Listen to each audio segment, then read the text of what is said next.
Action! Bakit ba ayaw mo makinig, ha? Tumigil ka na! Hindi ka man niya gusto! Ini-entertain ka lang niya dahil may kailangan siya sa'yo! Hindi mo napapansin. Hindi mo ba napapansin na sweet lang siya sa'yo pag may kailangan? Pero pag wala na, hindi ka niya pinapansin! Matalino ka namang tao eh! Matalino ka! Isipin mo naman yung sarili mo! Unahin mo yung sarili mo! Mahalin mo yung sarili mo! At sa higit sa lahat, tanggapin mo na hindi ka magugustuhan ng taong nagugustuhan mo!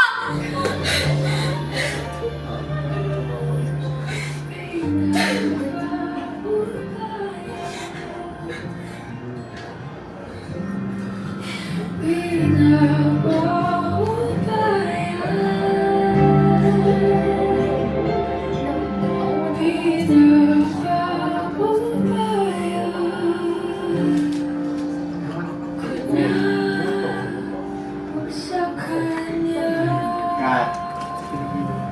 Oh, nakita ko yung pagka gano'n, tinan nyo. Ano nagugustuhan mo?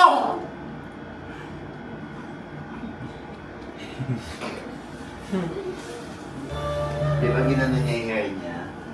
O, makikita sa camera, yun, mali yun. Ha? Bukod sa pag-wet ng lips, mali yun. Ang tao nagugustuhan mo! Eh, pwede siya nakakita nito. Ang nakagana.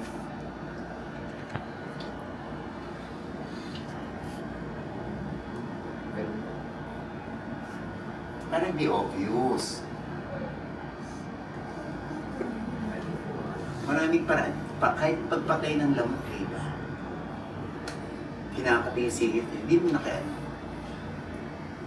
Eh, kanina pagtapos niya, ng tao nagugustuhan mo! Parang natatag eh. Kasi nakatingin bagang kamay. See? Lahat ng nuances nyo nababasa yan ng audience. So, hindi sila maniniwala na totoo yung nararamdaman mo. Totoo yung galit mo sa kaibigan mo. Totoo yung concern mo sa kaibigan mo. Because hindi nila nakikita. Next!